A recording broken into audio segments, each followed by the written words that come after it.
Muy buenos días, queridos oyentes de la Radio María. Bienvenidos a Conversión y Santidad de la mano de Benedicto XVI. Estamos aferrados por el amor de Dios y en los brazos amorosos de nuestra Madre Santísima. El tema de hoy lo he titulado Pecados sin moralismos. Vamos a seguir reflexionando en el libro del Papa Benedicto que se llama En el principio y que nos ha hablado ya de la creación del ser humano, y hoy nos dice, solo ser amados es ser salvados, y nos va a enseñar que el pecado no es tanto algo que hacemos o dejamos de hacer, sino cuando dejamos de aceptarnos como criaturas, desconfiamos del amor de Dios y rompemos nuestra dependencia de Él. Entonces él inicia diciendo, bueno, la parte del Génesis que él cita es Génesis 3, 1, 12, 17 al 19 y 23 al 24. Lo voy a leer porque creo que es importante recordarlo. La serpiente era el más astuto de todos los animales del campo que el Señor Dios había hecho. Y dijo a la mujer, ¿con que Dios les ha dicho que no coman de ninguno de los árboles del jardín? La mujer le respondió a la serpiente, podemos comer del fruto de los árboles del jardín, pero Dios dijo, del fruto del árbol que está en medio del jardín no comerán, ni siquiera lo tocarán para que no mueran. Entonces la serpiente dijo a la mujer, no morirán. Lo que sucede es que Dios sabe que el día en que coman de él se les abrirán los ojos y serán como Dios, conociendo el bien y el mal. La mujer vio que el árbol era bueno para comer, agradable a la vista y deseable para alcanzar sabiduría. Tomó de su fruto, comió y dio también a su esposo que estaba con ella, y él también comió. Entonces se les abrieron los ojos y ambos descubrieron que estaban desnudos. Por eso cosieron hojas de higuera y se hicieron unos ceñidores. Oyeron luego al Señor Dios que se paseaba por el jardín a la hora de la brisa de la tarde. Y el hombre y su mujer se escondieron de la presencia del Señor Dios entre los árboles del jardín. Pero el Señor Dios llamó al hombre y le dijo, ¿dónde estás? Él respondió, oí tus pasos en el jardín y tuve miedo, porque estaba desnudo, por eso me escondí. Dios le preguntó, ¿quién te dijo que estabas desnudo? ¿Has comido del árbol del que te había prohibido comer?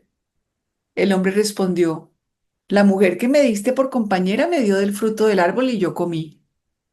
Y a Adán le dijo, porque escuchaste la voz de tu mujer y comiste del árbol del que te había mandado, no que mueras de él. Maldita será la tierra por tu causa. Con fatiga sacarás de ella el alimento todos los días de tu vida. Espinas y cardos te producirá y comerás las plantas del campo. Con el sudor de tu frente comerás el pan hasta que vuelvas a la tierra, porque de ella fuiste tomado, pues eres polvo y al polvo volverás. Entonces el Señor los expulsó del jardín del Edén para que cultivara la tierra de la que había sido tomado. Expulsó al hombre y puso al oriente del jardín del Edén a los querubines y una espada de fuego que giraba en todas las direcciones para custodiar el camino hacia el árbol de la vida. Entonces empieza el Papa diciendo que después de un sínodo de los obispos dedicado al tema de la familia, estaba conversando en un grupo pequeño acerca de los posibles temas para el siguiente sínodo. Entonces vinieron a nuestra mente las palabras con las que comienza el Evangelio de San Marco, las palabras que resumen todo el mensaje de Jesús. Se ha cumplido el tiempo y el reino de Dios está cerca. Conviértanse y crean en el Evangelio.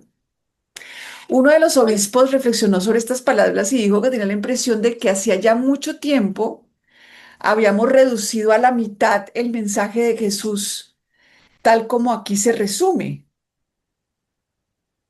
Es decir, se ha cumplido el tiempo y el reino de Dios está cerca, punto. Lo de conviértanse y crean en el Evangelio como que no mucho. Entonces dijo que esto, ¿no? Que les gustaba hablar de la evangelización y de la buena nueva y presentar el cristianismo de una manera súper atractiva, pero según este obispo, Casi nadie proclama el mensaje profético de conviértanse. Casi nadie se atreve a dirigir a nuestra época este llamado evangélico fundamental mediante el cual el Señor quiere movernos a reconocer nuestro pecado, a hacer penitencia y llegar a ser distintos de lo que somos. Nuestro hermano añadió que la predicación cristiana de hoy le sonaba como la grabación de una sinfonía a la que le faltaban los compases iniciales.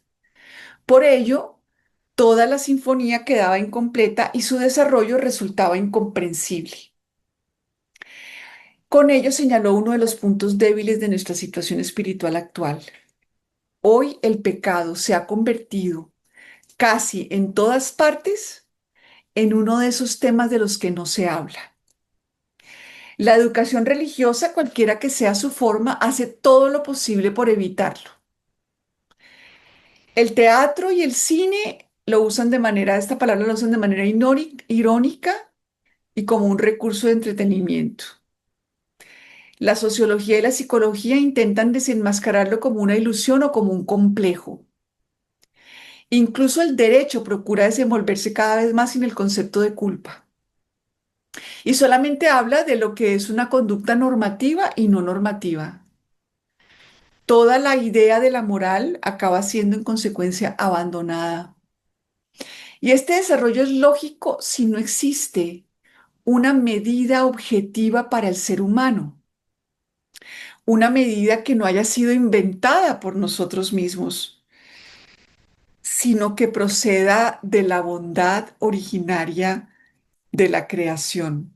Por eso, em, en el programa pasado hablábamos de quién es el ser humano en el proyecto de Dios, no en el proyecto inventado por nosotros. Entonces, este es el verdadero corazón del problema, ¿no? Hoy las personas ya no reconocen ninguna medida objetiva, no quieren reconocerla porque consideran que toda norma constituye una amenaza para su libertad. Entonces, fíjense que muchas veces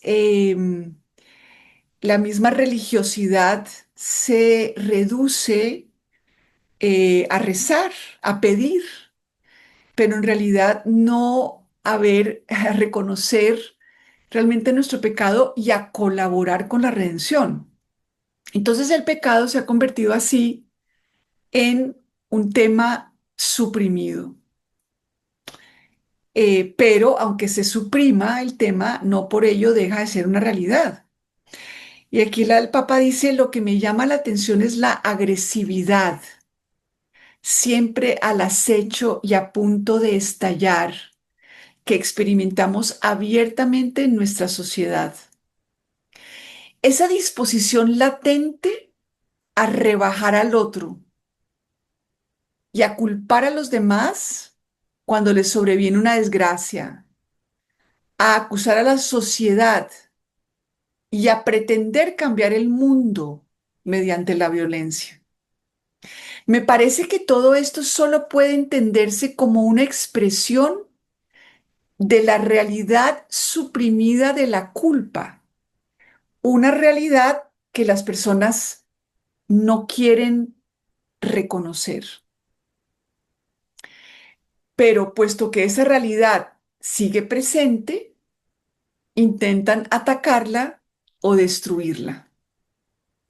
Entonces nos sentimos avergonzados, pero en vez de ver qué es lo que nos pasa, cuál es la raíz de esa vergüenza, lo que hacemos es querernos sentirnos superiores que otros. Y eso suscita esa agresividad, ese avergonzar a los demás. ¿Cuántas veces la educación es un constante avergonzamiento del otro? Es tantas veces un sentirme superior. Los buenos somos más. Toda esa cosa de incluso utilizar el cristianismo para sentirnos mejores que otros y sentirnos con el derecho de, pues, de intervenir mediante el avergonzar, ¿no? Y dice el Papa, mientras las personas supriman o repriman la verdad, obviamente sin conseguir eliminarla, y sigan sufriendo a causa de esa verdad reprimida, una de las tareas del Espíritu Santo será convencer al mundo acerca del pecado, como dice Jesús en Juan 16:8. No se trata de hacer la vida de las personas más pesada ni de imponerles restricciones y prohibiciones, porque es que esto es el moralismo, ¿no? El moralismo es como el mirar que el problema del pecado es como unas obras mal hechas, ¿no? Cuando lo que se trata simplemente es de conducir a las personas a la verdad y de ese modo sanarlas, ¿no? Oigan, a veces incluso, qué pena, hasta las homilías son una criticadera de gente. El sábado pasado que estaba en la misa de la tarde, el padre hablando mal de los que, no sé, de los que no van a misa a diario, de los que se quejan de las homilías. O sea, ¿por qué, por qué desde el púlpito ponerse a criticar gente? O sea, no, no, porque todos estamos en las mismas, queridos oyentes. Aquí todos somos pecadores y todos somos amados y todos estamos invitados a la salvación y a la sanación. Que fíjese, nos lo presenta aquí el Papa como una sanación, o sea, esto de convencer al mundo acerca del pecado no es para poner el dedo en la llaga y decirnos y aterrorizarnos, y entonces si no se convierten, entonces el mundo se va a acabar y el comunismo. No, de verdad que cuando somos conducidos a la verdad, y vamos a ver en estos textos del Papa, cómo la verdad es liberadora y nos devuelve al amor. Es que como no estamos devueltos al amor, como no volvemos a casa al reconocer que estamos fuera de casa, pues estamos amargados, estamos irritables, estamos desesperados, deprimidos, tristes. Y eso se contagia en nuestras familias y en la sociedad. El ser humano solo puede estar verdaderamente sano cuando vive en la verdad y deja de reprimirla o suprimirla o destruirla. El tercer capítulo del libro del Génesis sobre el que se fundamenta esta meditación forma parte de esa misma misión del Espíritu que él lleva a cabo a lo largo de toda la historia. Él convence al mundo y a cada uno de nosotros del pecado, no para humillarnos. Dejemos la humilladera, que eso no es seguir a Cristo, sino para hacernos verdaderos y sanos. En una palabra, para salvarnos. Es decir, es para acceder al remedio. ¿Cómo yo voy a misa a recibir la redención si no tengo conciencia de por qué la necesito? Bueno, entonces seguimos con el Papa. Dice él, em, espérense un segundo. ¿Por qué la imagen de la serpiente? Nos dice el Papa, que eso es interesante, ¿no? La imagen de la serpiente utilizada en este texto del Génesis es tomada de los cultos orientales de la fertilidad. Estas religiones de la fertilidad constituyeron durante siglos una fuerte tentación para Israel, induciéndolo a abandonar la alianza y a integrarse en el ambiente religioso de su época. Fíjense que esto es bien interesante porque lo contrario a, a la fe en el Dios verdadero es otra forma de religiosidad, no necesariamente el ateísmo. A través de esos cultos de la fertilidad, la serpiente habla al ser humano.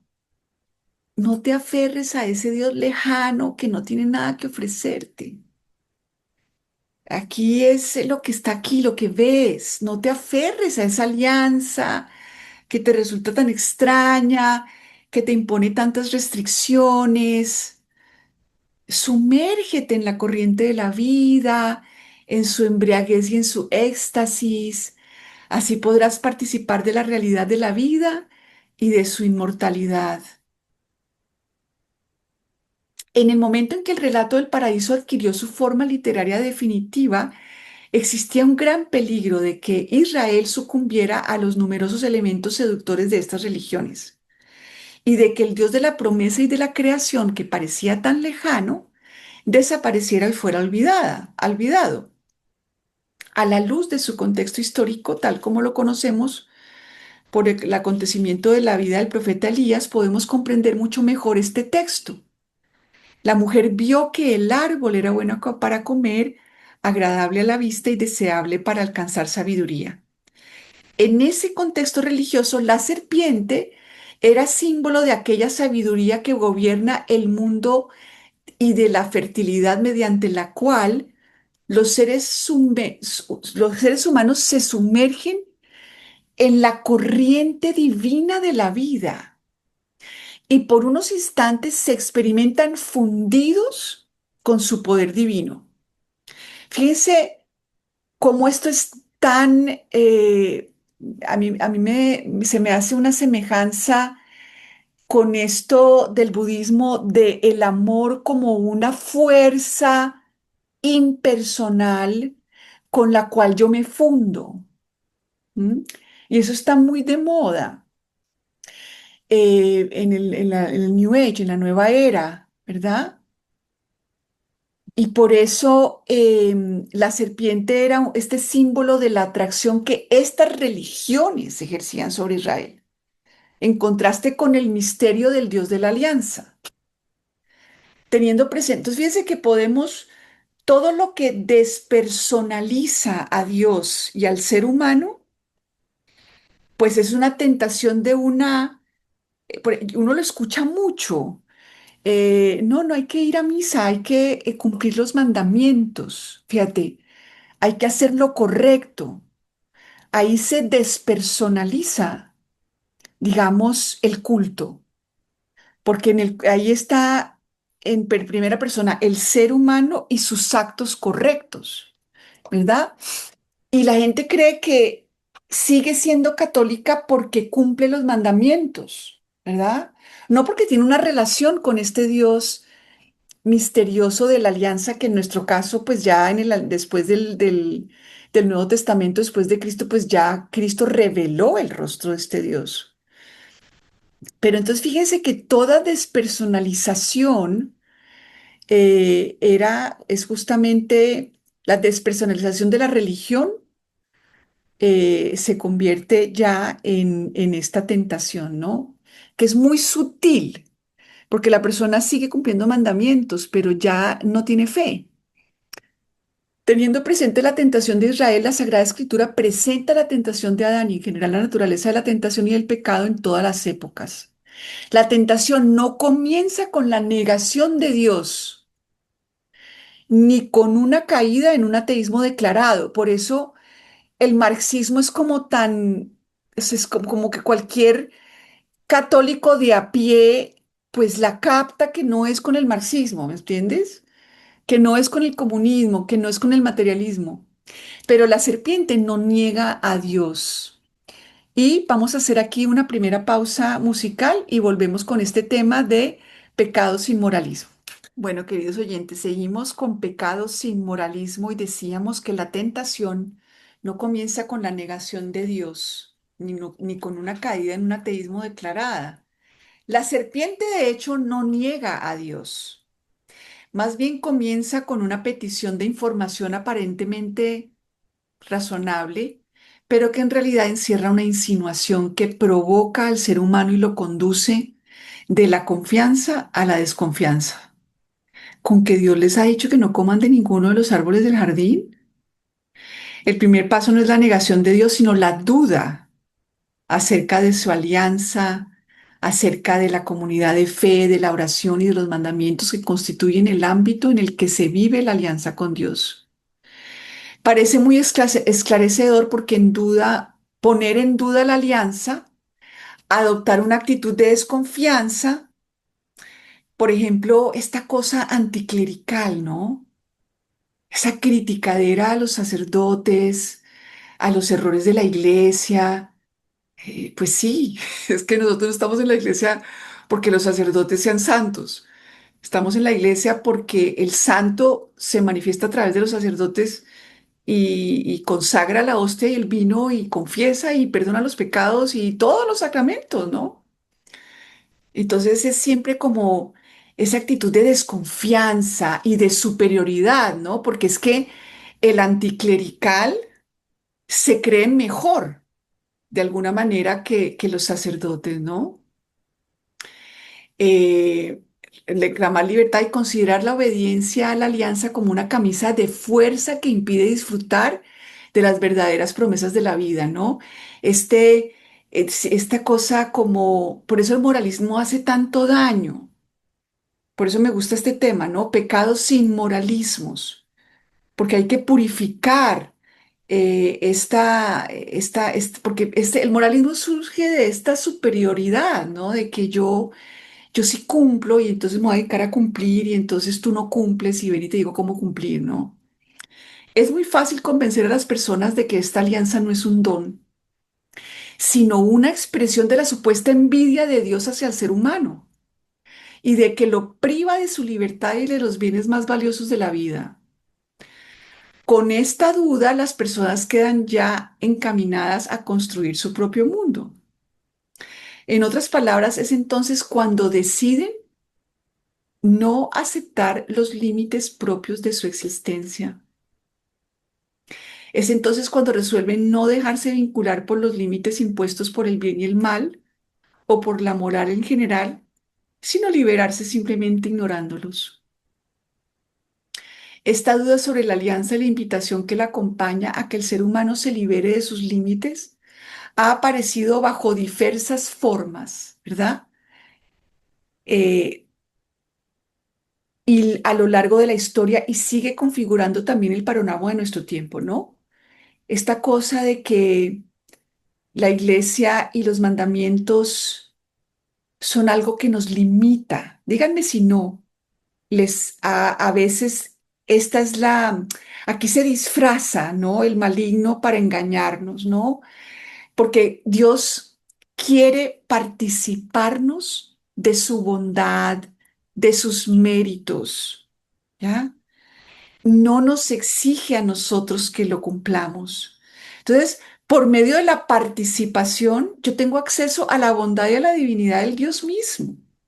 No estoy sola yo, como quien dice, portándome bien con mis propias fuerzas, porque eso sí es muy pesado, queridos oyentes.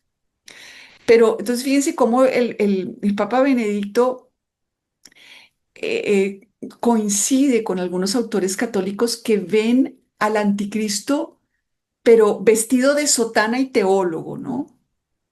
Porque es una desfiguración de la doctrina en donde se destruye nuestra relación con Dios, ¿no? Por ejemplo, el dejar de querer conocer a Dios a través de su palabra, el querer ya dejar de participar en los sacramentos, ¿verdad? Y como tentarnos así, ¿no? Como que ay, te toca a ti ser bueno y Dios está mirando y chuleando y si no te va a castigar, ¿no? ¿Cómo nos ha hecho de daño este anticristo, ¿cierto? Y que es muy sutil. Mencionaré aquí únicamente dos variantes, la estética y la técnica. Y aquí el Papa, para resumirles de lo que dice es, hoy en día el arte es hacer todo lo que tú quieras, ¿verdad? ¿Cuál es la norma del arte? Tu propia capacidad artística. El único error, la incompetencia artística. Entonces no existen obras ni de arte buenas ni malas, sino únicamente libros bien o mal escritos, películas bien o mal realizadas y así sucesivamente, ¿no? Pero el bien y la moral dejan de contar. Lo único importante al parecer es lo que uno es capaz de hacer. Se dice que el arte es exclusivamente una cuestión de competencia. Cualquier otro criterio constituiría una intromisión indebida. Entonces, por ejemplo, esas películas casi pornográficas en donde se muestran esas relaciones objetivas y, ¿cómo se dice? Donde vuelves al ser humano un instrumento, donde le das de comer al ser humano imágenes podridas, digámoslo así, comparándolo con la comida. Ah, porque en la comida sí no, ¿no? En la comida sí somos hipercuidados en el siglo XXI. No, no, no, la comida que no tenga gluten, que no tenga no sé qué, que no. Ah, pero me veo la película con gluten y con grasa y con calorías y con toda clase de imágenes terribles que me afectan. Ah, pero muy bien realizada, se ganó un premio. Un día entré a una película así, ¿no? Que había ganado un mundo de premios y desde el principio pornográfica y le dije a la persona con la que estaba, qué pena, yo me voy a salir y la persona le pareció terrible que yo me quisiera salir de una película. O sea, nadie se sale de una película. O sea, como que todo el mundo puede dejar de comer calorías, ¿no? Pero salirse de una película pornográfica, estoy loca. Ana María está loca. Entonces, esto es el arte, ¿no? El arte, no, lo importante es que esté bien producido, ¿no? Entonces, en este sentido, la medida del ser humano pasa a ser lo que puede hacer y no lo que el ser humano es y le hace daño, ¿no? En la gastronomía sí, pero en el arte no. Yo me acuerdo cuando yo era chiquita que estaba en la universidad y fuimos al Museo de Arte Moderno, yo me acuerdo que me dio depresión. O sea, me acuerdo en una escalera llorando de la impresión y de la depresión que me dio entrar al Museo de Arte Moderno y ver las supuestas obras de arte. Mi espíritu no pudo, mi alma no resistió. Y lo mismo pasa con la técnica, ¿no? Porque tecné en griego significa arte, ¿no? Entonces es lo mismo. Lo importante, dice Robert Oppenheimer, que no lo conozco, cuenta que cuando la bomba atómica se convirtió en una posibilidad, los físicos nucleares quedaron fascinados por lo técnicamente bello. Entonces, el único error en la técnica es la incompetencia. Y hoy en día el ser humano quiere poderlo hacer todo. No quiere tener miedo de nada. Y eso de no puedo, no, ve al psicólogo hasta que sientas que puedes. Tienes que poderlo todo, ¿cierto? Lo técnicamente posible, el deseo de hacerlo y el hecho mismo de realizar aquello que era posible hacer actuaban como un imán que los atraía casi irresistiblemente. Lo mismo Rudolf Hess, bueno, no sé cómo se pronuncia, el último comandante de Auschwitz, escribió en su diario que el campo de concentración constituía un logro técnico extraordinario. Tenían en cuenta los horarios del transporte, la capacidad de los crematorios, su potencia de incineración, y viendo todo cómo funcionaba con tanta precisión y coordinación, que aquello aparecía como un programa fascinante y perfectamente organizado que parecía justificarse por sí mismo. Y podríamos multiplicar, dice el Papa, ejemplos semejantes, ¿no? Debemos comprender que el ser humano nunca puede refugiarse únicamente en el ámbito de lo que es capaz de hacer, ¿verdad? Las consecuencias de este principio, hoy deberíamos reconocer por fin que se trata de un engaño de Satanás que quiere destruir al ser humano y al mundo. En todo lo que hace, el ser humano se va configurando a sí mismo. Por eso él mismo y la creación, con su bien y su mal, están siempre presentes como su medida. Y cuando rechaza esa medida, se engaña a sí mismo, no se libera, sino que se pone en oposición a la verdad. Eso de que el ser humano nace sin manual, por ejemplo. Qué pena, nacemos con manual. Es decir, si un niño tú lo dejas en la cuna solo, en su cuarto llorando para que se le mejoren los pulmones, ese niño va a tener problemas psicológicos toda su vida. Y eso está requete probado. Y no es porque se nos ocurrió que no, no importa porque los pulmones, no. tenemos una constitución afectiva que hace que el ser humano, cuando nace, necesite la presencia, el calor, el contacto de sus seres queridos y de sus cuidadores, porque cuando la mamá sale al cuarto y se queda en la cuna, el bebé no sabe que la mamá va a volver. Y eso se produce terror, ¿verdad? Casi todos los días en mi consultorio recibo estos casos, ¿no? Entonces, no es verdad que nacemos como sin instrucciones. Nuestra naturaleza es la instrucción, ¿verdad? Como Dios nos hizo, para lo que nos hizo, ¿verdad? Y cuando nos liberamos de la verdad de nosotros mismos y de nuestras medidas y de lo que nos hace bien y mal, tanto afectiva como espiritualmente, nos destruimos a nosotros mismos, destruimos nuestra psique, destruimos nuestra salud, tanto física como espiritual y como psicológica. Entonces, el primer y más importante aspecto que aparece en la historia de Adán y tiene que ver con la naturaleza de la culpa humana es la negación por parte del ser humano de su condición de criatura.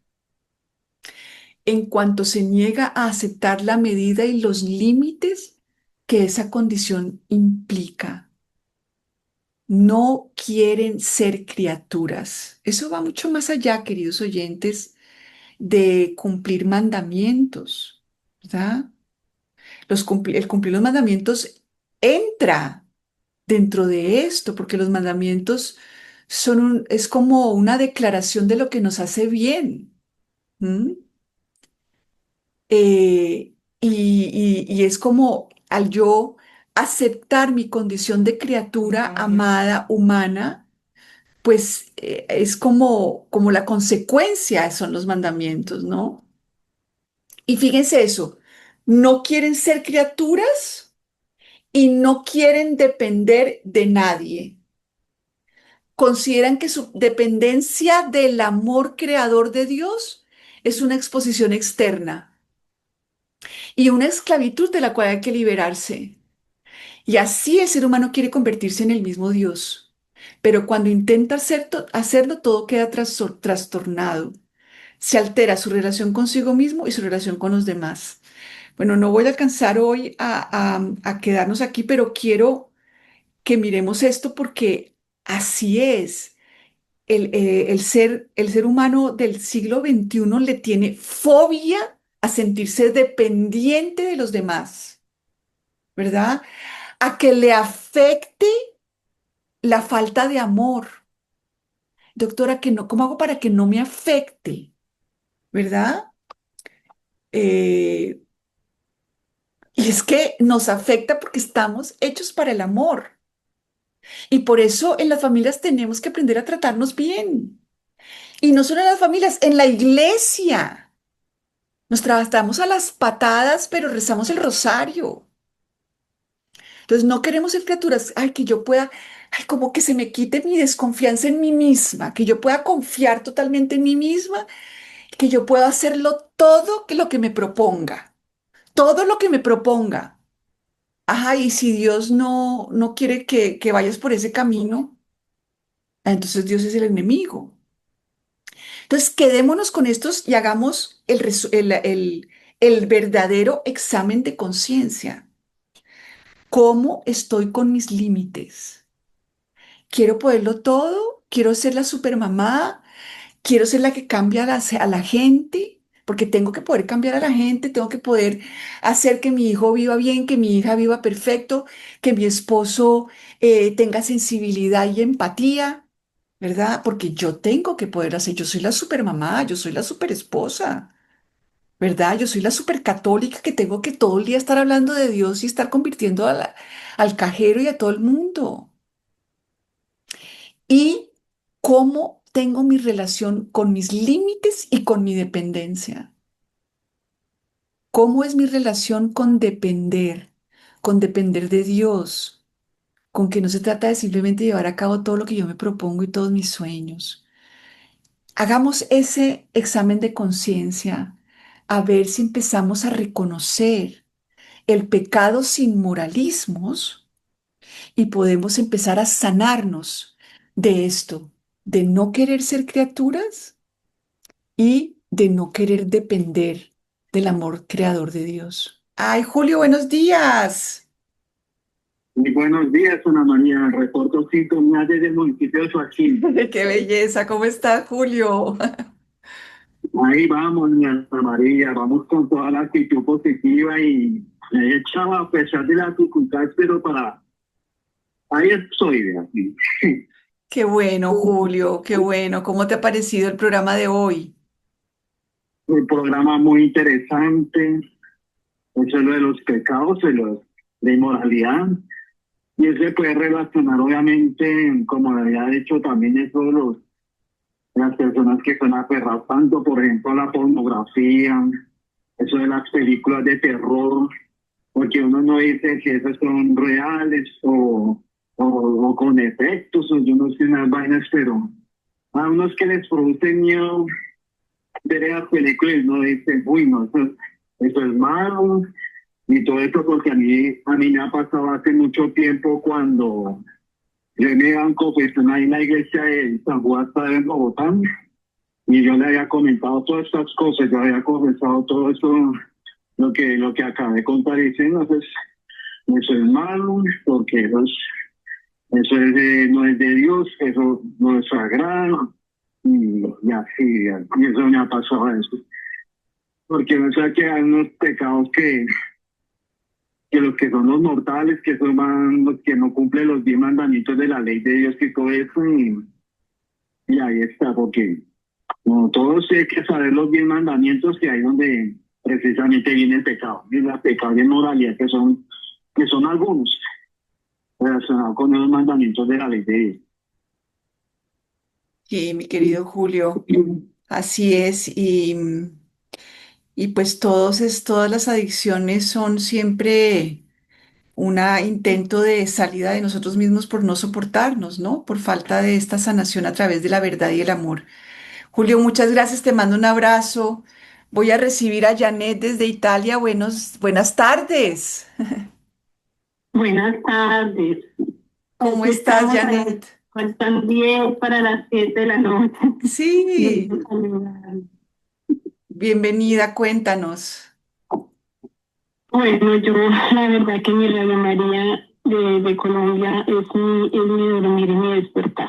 La verdad escucho el rosario. Él les hago un poquito cuesta porque para mí es muy emocionante comunicarme y yo a las 2 de la mañana de Italia escucho el rosario a las 7.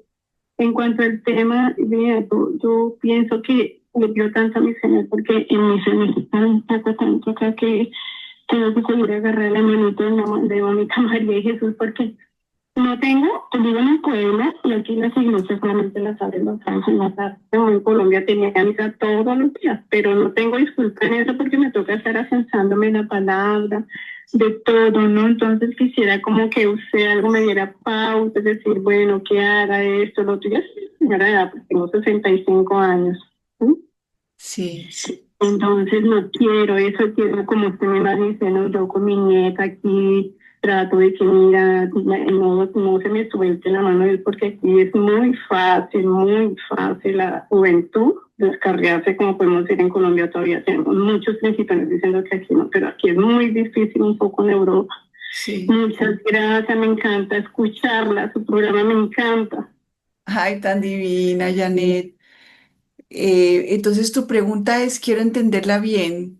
Vuélvemela a hacer, que no, o sea, como, Estamos en la predicación con la gente, en el universo que dice Jesús aquí con nosotros, ¿no? Nosotros poderosos, con mi nieta, ¿no? También, porque pues ella también aquí yo la trato de que ella ah, esté todo, ya lee la Biblia, en la noche pues la leen antes de dormir, ella lee la Biblia y todo, pero falta un poco más de eso. Esa es mi pregunta, ¿qué hacer más en eso? bueno, pues lo bueno es que, Janet, estamos todos conectados y digamos que cuando usted ora, le llegan gracias a su nieta. Es decir, existen lo que se llaman los medios pobres, ¿no? Porque los medios ricos son eso, ¿no? Como hablar de Dios y etcétera. Pero lo otro es como vivir esa liturgia de la vida en donde yo estoy como unida con Cristo ofreciendo todo, absolutamente todo y pidiendo sobre todo un despertar, porque digamos que la fe es un don, definitivamente es un don y implica un despertar. Y esos despertares, pues nosotros como seres humanos yo pienso que uno no los puede lograr, o al menos yo no hago despertares en otras personas, mi querida Janet. Y pues es como estar acompañando ahí y mirar como la acción del Espíritu Santo, porque el Espíritu Santo va preparando el corazón de las personas para escuchar de Él. Y mientras tanto saber que mi vida de fe impacta directamente a mis hijos y a mi familia sin que yo necesariamente tenga que hablar de Dios, ¿verdad? El Papa dice en su encíclica Deus Caritas Est, a veces hay que saber hablar y a veces hay que saber callar. Y a veces el amor es lo que habla más allá de las palabras, ¿no? Y el que el otro me pregunte, oye, ¿tú por qué eres tan feliz, abuelita, ¿no? Cuéntame. Y que puedas compartir tu fe con tu nieta, ¿no? Con mi hijo yo he sido súper respetuosa y ahí yo veo la mano de Dios, ¿no? Cuando yo reconozco mis límites, permito que Dios actúe y obre milagros. Si yo me pongo en el lugar de Dios, ahí es donde todo puede fallar. Bueno, Millanet, un abrazo hasta Italia. Vamos a darle la bienvenida a Ligia. Buenos días. La niña Ana María, buenos días. Ay, mi niña Ligia, ¿cómo estás? Qué gusto escucharte. No, porque, porque para mí es algo muy beneficioso con el Padre que queremos las dos y con el Espíritu Santo. Ana María, yo tengo un problema grande a veces. Yo siempre he creído que cuando el Señor dice benditos los pobres de espíritu es porque no lo sabemos todo y nos tenemos que abrir a la palabra de Él, al amor de Él, a vivir con Él minuto a minuto. Pero a veces va uno y escucha, no es que pues yo no sé si es crítica, ese es mi problema, pero a veces oigo yo, ellos son la palabra de Dios y el contenido es el Señor.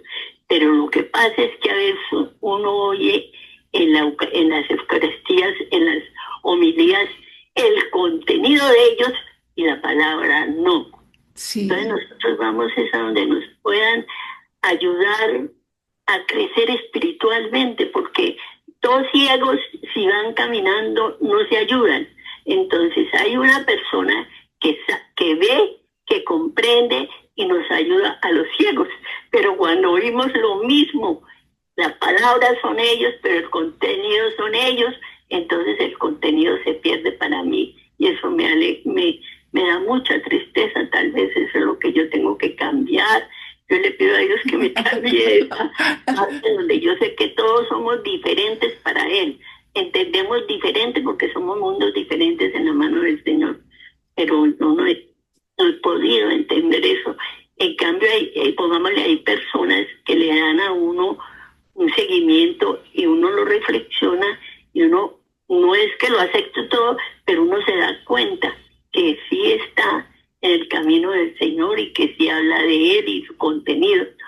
Bueno, Ana María, ese es mi gran problema a estas horas todavía. pues como casi en todo estamos en las mismas, mi querida Ligia. A mí también me pasa lo mismo, que pues es un poco lo que, como empezaba el Papa esta homilía en este libro, ¿no? Que para hacer las cosas atractivas, como que todo se diluye.